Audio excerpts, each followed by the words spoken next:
Bonjour, j'espère que tu vas bien. Alors, nous voici pour ce live 308, truc de dingue.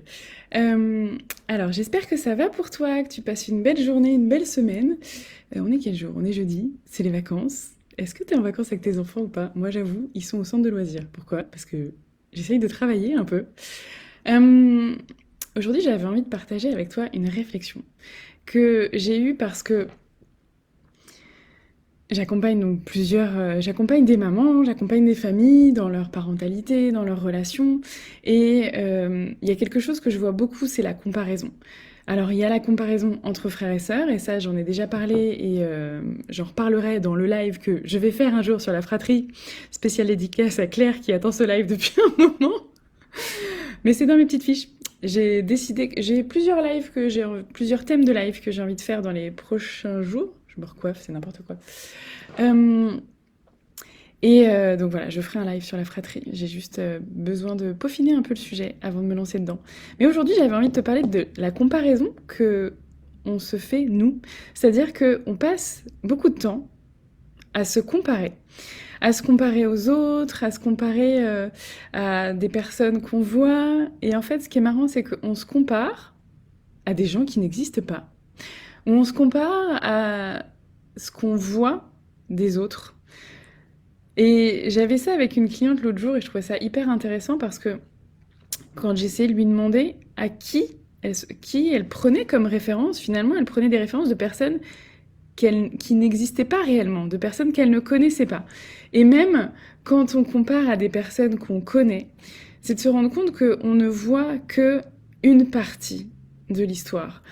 Quand on voit des personnes, je sais pas, par exemple une maman qui arrive le matin, hyper en avance, hyper bien habillée, hyper maquillée. Moi, souvent le matin, je suis pas maquillée. C'est marrant parce que j'ai même des voisines qui m'ont croisée euh, plus tard dans la journée et qui m'ont dit: Ah, mais ça te va bien d'être maquillée, tu te maquilles pas d'habitude. Si, si, c'est juste que le matin, quand j'emmène mes enfants à l'école en général, j'ai pas pris le temps de me maquiller. Et donc, oui, il y en a, elles arrivent, elles sont super bien fringuées, des petites chaussures à talons, tout ça. Moi, j'arrive, je suis en basket, je cours avec mes trois enfants, on est limite à la bourre.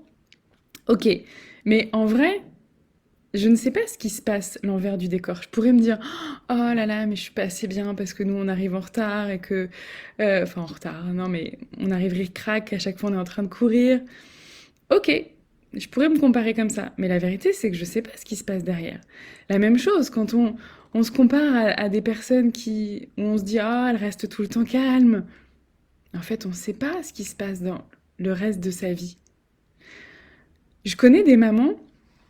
Tu sais, ces mamans qui organisent des super anniversaires avec des super gâteaux faits maison, avec une super déco, avec plein d'animations. Alors moi, quand je fais l'anniversaire de mes enfants, la dernière fois, j'ai fait une déco sur le gâteau. J'ai quand même fait avec de la pâte d'amande euh, les anneaux olympiques. Bon, d'une seule couleur parce que j'avais de la pâte d'amande que d'une couleur et j'avais pas envie d'en acheter plein. Donc voilà. Ouh. Grosse prouesse, j'ai fait les anneaux olympiques. Moi j'ai des copines, elles font des trucs, c'est extraordinaire. Bon bah, c'est pas moi. C'est pas moi. Donc je vais pas me faire des nœuds au cerveau en me comparant à ça. C'est pas moi. J'ai d'autres qualités. Et il y a aussi un côté négatif entre guillemets, le revers de la médaille quand tu passes des heures à faire ton super gâteau ou quand tu passes des heures à préparer une animation. Il y a des gens à qui ça plaît, il y a des gens à qui ça plaît pas. Si c'est quelque chose qui te plaît, super. Si c'est quelque chose qui te plaît pas, bah super aussi en fait. Parce qu'il y a sûrement plein d'autres choses que tu fais. Et j'ai vu aussi chez des mamans hyper investies, hyper impliquées, ou hyper dans quelque chose de beau, de bien présenté, bah aussi tout ce que ça pouvait engendrer de compliqué pour elles. J'ai une ancienne collègue qui était comme ça et je trouvais ça extraordinaire parce que elle était toujours hyper bien habillée, toujours hyper jolie. Bon, elle est hyper jolie déjà de base. Et quand on allait chez elle boire un verre, c'est toujours bien présenté. J'en ai plusieurs des amis comme ça. Et moi, ça me mettait la pression. Moi, je me disais: oh là là, mais quand je vais les inviter chez moi, alors moi, ça va être le paquet de chips. Donc maintenant, j'ai grandi. Du coup, je mets le paquet de chips, je verse les chips dans un saladier, mais ouf, c'est du gros challenge. Mais en fait, je me disais: waouh, c'est hyper bien ce qu'elle fait. Et en fait, cette collègue-là, je me suis rendu compte en discutant avec elle que c'était difficile pour elle d'être toujours là-dedans et de tenir ce niveau.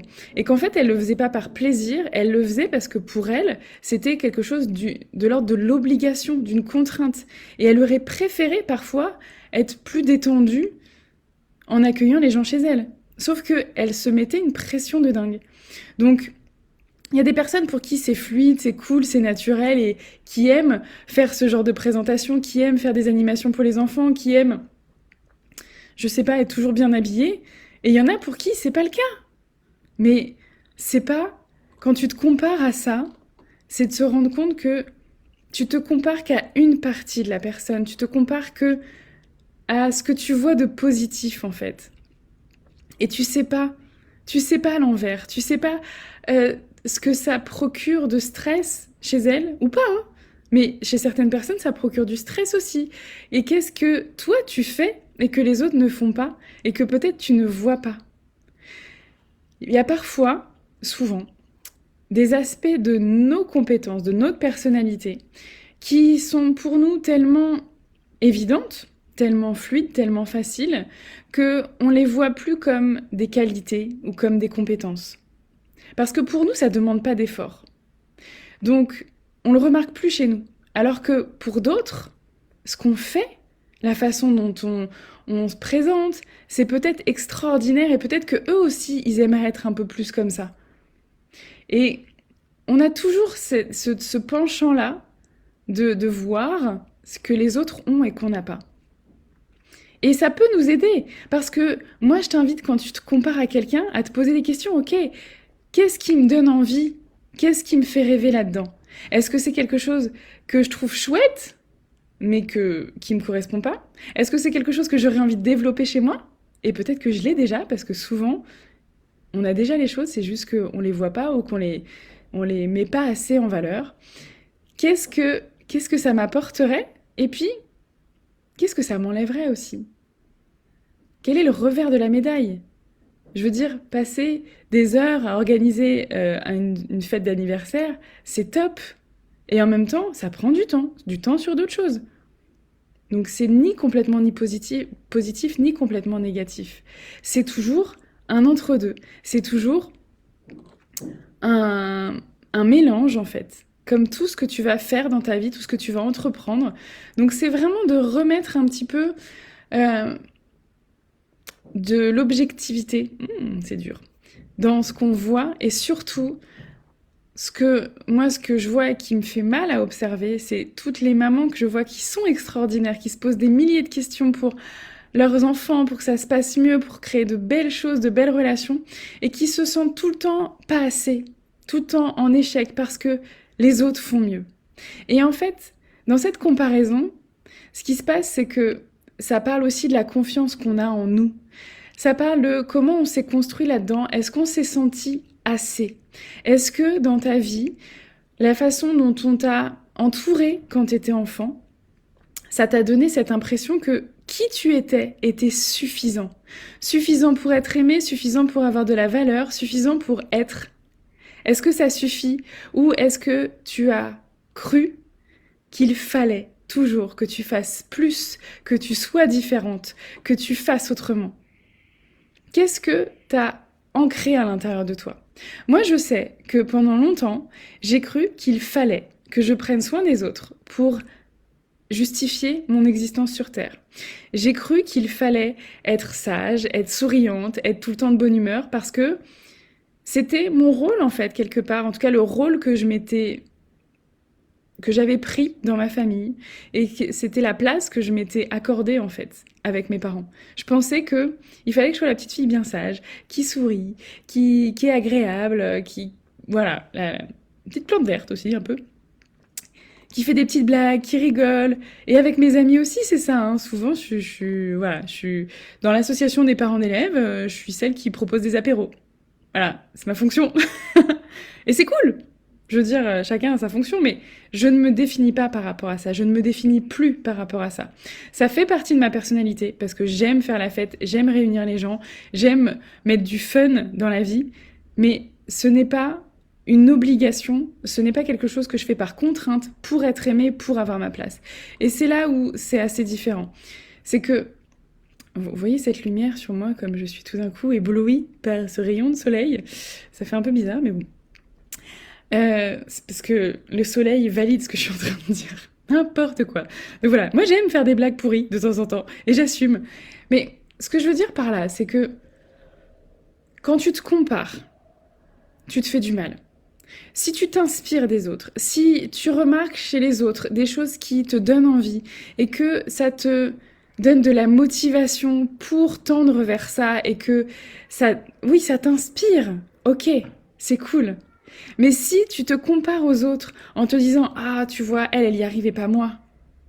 Ah, elle c'est tellement plus fluide, elle est tellement plus jolie, elle s'habille tellement mieux, elle est tellement plus cool avec ses enfants, elle réussit tellement mieux dans son entreprise, elle est tellement plus bla bla bla. Et déjà, t'en sais rien. T'en sais rien. C'est comme quand on dit ah les enfants des autres, ah bah ils se couchent facilement, ils... Ouais, ok. Mais en vrai, tu vois pas la moitié de ce qui se passe. Tu vois pas ce qui s'est passé avant. Ah, Émilie, tu me dis quoi? D'ailleurs, coucou Émilie! Waouh, tellement d'interrogations et pourtant la comparaison est une bête noire. Oui, mais en fait, c'est pas... C'est une bête noire, oui et non, parce que ça fait partie de nos fonctionnements normaux. Euh... Hop. Oh, merci Émilie. Plus je vois tes lives, plus je découvre ce qui est essentiel pour moi. J'adore. Merci.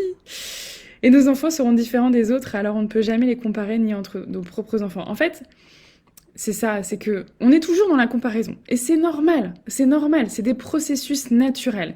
Et le but, c'est pas de se dire «Ah non, je me suis encore comparée, c'est pas bien». Non, c'est bon. Ok, c'est plutôt d'observer.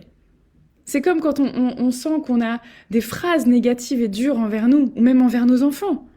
Ok, j'observe ça, je me rends compte de ça. Qu'est-ce que j'en fais? Qu'est-ce que ça veut dire? Qu'est-ce que ça dit de moi? Qu'est-ce que ça dit de ce que je vis? Et est-ce que je peux et est-ce que je veux transformer ça? Et c'est vraiment ça. C'est qu'est-ce que je peux mettre en place pour me sentir mieux? Et peut-être parfois il y a besoin de changer notre cadre de référence. Peut-être que parfois il y a besoin de remettre un petit peu d'objectivité là-dedans. Et vraiment de se dire, tu es assez. Là, qui tu es maintenant, ce que tu fais maintenant, c'est assez. Tu as le droit d'avoir envie de plus, tu as le droit d'avoir envie d'évoluer, tu as le droit d'avoir envie de changer certaines choses. Mais ça ne remet pas du tout à une seule seconde en question qui tu es maintenant. Qui tu es maintenant, c'est assez. Comme maman, comme femme, comme personne, tu es assez. Point. Si t'as envie de changer certaines choses, super. Mais pas parce que t'es pas assez et que t'es pas à la hauteur. Parce que t'as envie de mieux. Parce que t'as envie de choses différentes. Mais pas parce que t'es pas assez, parce que ça, c'est pas vrai. C'est ce qu'on nous fait croire tout au long de notre vie, qu'on n'est jamais assez, qu'on devrait toujours faire plus, qu'on devrait être plus heureux, qu'on devrait être plus souriant, qu'on devrait avoir des pensées plus positives. On fait ce qu'on peut. Et c'est assez. Qui on est, ce qu'on a à l'intérieur de nous, c'est déjà extraordinaire. Si tu as envie de te sentir mieux par rapport à certains endroits parce que ça te gêne, ok. Mais le fais pas parce que tu as l'impression que tu as besoin de justifier ta place dans ce monde ou que c'est comme ça que tu seras plus aimé par les autres. Fais-le par envie et par amour envers toi. C'est vraiment ça. Moi, j'ai changé plein de choses dans ma vie. Et plus j'avance et plus je me rends compte que je l'ai fait au début dans la mauvaise énergie parce qu'il y a beaucoup de choses que j'ai fait pour essayer de justifier ma place dans ce monde. Mais c'est ok, ma place elle est là maintenant, point. Est-ce que je suis assez? J'en sais rien. Assez pour quoi? Assez pour qui? Je m'en fiche. Est-ce que j'ai ma place? Oui. Oui, parce qu'on a tous notre place. Et que j'ai rien à justifier en fait. Juste, je suis là, j'existe, et point. Ça s'arrête là. Oui, il y a des choses que j'ai envie de rendre encore plus extraordinaires dans ma vie.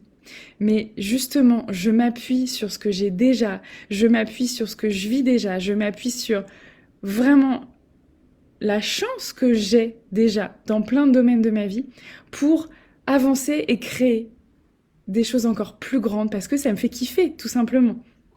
Mais pas parce qu'il y a besoin. Alors, j'en parle avec d'autres mamans pour voir comment améliorer et voir aussi que certaines situations sont pareilles. Et c'est vrai. Alors qu'on ne regarde toujours que le résultat final. Exemple, réussir à endormir son enfant ou qu'il se lève 1000 fois ou crise avant de dormir. Mais oui, mais bien sûr, en fait, quand on commence à discuter réellement avec les gens, on se rend compte à quel point on a tous des difficultés par endroit. Et puis, il y en a qui ont plus de facilité à certains endroits que d'autres, ok. Mais personne n'a une vie facile de A à Z. Et par contre, il y a aussi des personnes qui voient que les difficultés. Ma belle-mère, chut. Il y en a, enfin, et c'est pas... oui, c'est une sorte de jugement, mais ce que je veux dire par là, c'est que ils le font pas exprès. Parfois, tu es englué dans quelque chose où tu ne vois plus que le négatif. Et là, tu peux, si tu le veux, si tu en as envie, changer ça pour te sentir mieux, plus légère, parce que c'est lourd de voir que le négatif. C'est épuisant de voir que le négatif. Mais c'est à la fois ancrer ce qui est déjà positif et faire en sorte d'en créer encore plus. Parce qu'on en a envie, parce que c'est fun. Ah, il pleut, tu files. Ça marche, bah, tu le verras plus tard. Oui, j'ai balancé ma belle-mère, mais chut, faut pas le dire. Bon, ben, je vais y aller aussi, puis il va falloir que... Ah non, c'est encore le temps, on allait chercher les enfants. Mais voilà, vraiment, retiens ça. Tu es assez. C'est suffisant. Si tu veux te comparer, fais-le pour rêver, pour aller vers quelque chose qui te fait envie et continuer de te développer, de grandir et d'ancrer tes compétences, d'ancrer des choses que tu as déjà et développer des choses que tu n'as peut-être pas encore, apprendre de nouvelles ressources. Mais pas parce que tu n'es pas assez. Fais-le parce que tu as envie de plus. Fais-le parce que tu as envie de t'éclater encore plus dans ta vie, parce que tu as envie de plus de joie. Voilà, sur ce, je te souhaite une belle fin de journée. N'hésitez pas à mettre des commentaires quand vous verrez en replay. Je vous embrasse et à bientôt. Ciao.